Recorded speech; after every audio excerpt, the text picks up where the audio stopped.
Hi, Juliette. It's your daddy again. We're still stuck in June of 2017 around Father's Day. And the last couple of emails were angry. I was getting angry. I could. It's very hard to read this stuff back now. But there still was the hope of going to the Mets game and seeing Lincoln Park. This is June 15th, 2017. I'm no longer numbering emails, but organize them by date. I'm sure you're keeping them all as I am. I apologize I got a bit angry last time, but there were some things said that could not let go undefended. I did not want to cross any line and showed it to my lawyer, and he said he didn't see anything out of bounds in as far as the order of protection. But don't let her bait you into something when you have 100 days left. Of course, this is a lawyer talking who doesn't know you, and yes, I have a proper lawyer now. In fact, a whole firm. But more on that later. There's another reason why I know your mother was never going to take me to court again. But anyway, I need not tell you what an important day Father's Day is in terms of how you are viewed. If you say Juliette won't call me because she doesn't want to, that doesn't wash. Do you let her call all the shots about everything she does and what doesn't want to do? I have to think certainly not. It would be not say much about any parent that did. I know you have control if she doesn't call. It's because it's your call. You're the parent. When she's an adult, that's a different story. It would be a marvelous gesture on your part, an act of kindness, extending an olive branch, showing that you were a better person. All the time I was with you, I thought you were a kind and forgiving person. After the pizza story last message, I see the need more than ever to dispel any wrong things we might think about each other. I was particularly upset with your mention of morals. To me, there are 3 universal morals all people should have: the golden rule, fairness, and not causing another person unnecessary suffering. So far, I think all of these have been failed, especially the unbelievable suffering on my part, and no pizza story will make it justifiable. Now, you will notice I didn't say you failed all 3, because I still believe in you. Off the email, there's no longer true. Back to the email. It may be hard to think I would re-enter our relationship without hatred, bitterness, or revenge. For the sake of Juliette, I cannot bring any of those things in with me. If Juliette suffers from the crimes you say I committed, has nightmares about it, don't think that mending my relationship with her might stop that and stop part of her suffering. It's like, off the email, it's like your mother is keeping me away from you and making you suffer the fear of me and anxiety of me when that could be cured. That's child abuse. Anyway, back to the email. I certainly would not think you would let Juliette suffer when I am the one that can take that part of it away. Whatever else causes her pain, other school kids teasing, whatever it is, that's much tougher. But I suppose you cannot blame her. But I know you cannot blame her condition on me.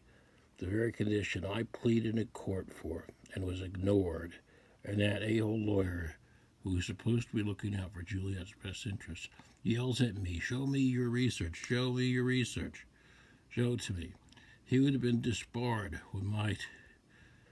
he should be disbarred. Everyone involved in the courtroom, including the judge, is going to get a shame on you letter from me, because as we now see, I was right.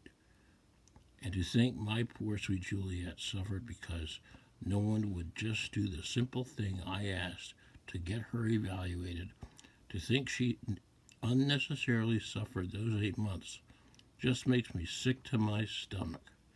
I'm going to give you a clear field to do the right thing. I will back you 100% for doing so everyone I know will know you did the right thing. Sunday would make a good start. Let's stop the blame game and help our daughter, and let me help her. By the way, since you aren't reading her letters and she's refusing to read them, do you keep them or throw them away? I have to say that without an answer, I have to think the worst. But I have them, and I will go on next time on how she will read them one day, and one way or another, and I am sure of that. The next time I tell you why I know that. And next time I'll tell you why I know that. I'm not sure what I was going to say then. I didn't think I was going to tell you I was going to put them on YouTube like they are on YouTube right now. And your mother writes back, Juliette isn't going to call this year. View me as you wish. Also, I did not mention morals in my last email. You know,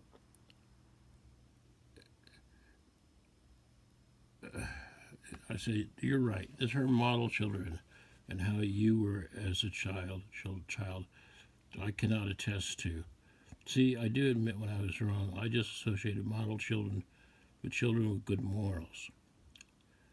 I think it's pathetic because I know you could make her call. How am I going to get to break the ice unless, as I said, you prefer her to suffer? I want to make peace with you.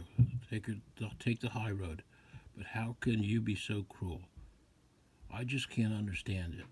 My therapist, my lawyer, everyone says you are responsible for what your child does and does not do, and it is blatantly obvious to them that you are doing everything in your power to cut the cord between me and Juliette because you are afraid she may love talking to me again.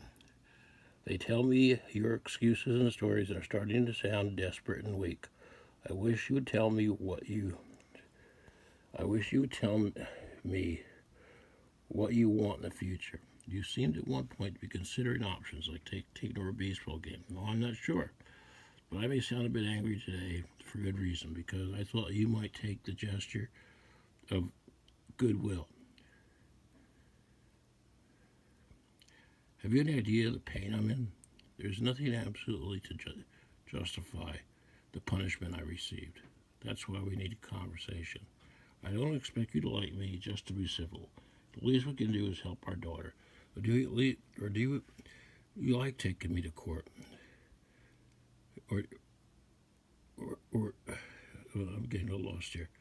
The least we can do is help our daughter. Or do you want her to suffer and keep on fearing me? Or can we change that? Civility, look it up. It's how grown-ups act. I will let you sort out what you want, but I do not at least deserve to know your intentions. I have a real lawyer now, and on top of that, a benefactor will cover all my costs. But this isn't about you taking me to court. You don't want that, and I know you're not going to, by the way. You never answered the letters, so you just get them and throw them out. It's the only conclusion I can come to. But I have 2 plans to see the letters, and then 3, and as a condition of my will, and now I'm up to maybe 8 different ways.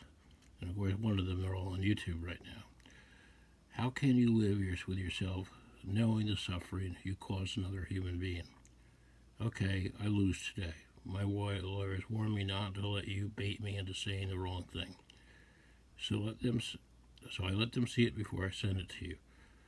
Future emails will be about other things going forward. Remember, I love Juliette just as much as you do, and she is just as much my daughter as she is yours. And she will be 18 soon. It's 104 days and counting until the order's over.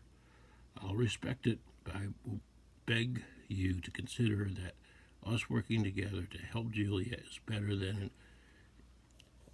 the situation the way it is now. Second chances, forgiveness. What does your Christian religion say about that? You never need to worry about harming you or my precious daughter. Revenge has no value. Consider the time I lost with her can never be had again. I know you, Lori. You are not a bad person. I know you have a heart. I'm reaching out to you. I cried all last night. I have never known you to be a cold person.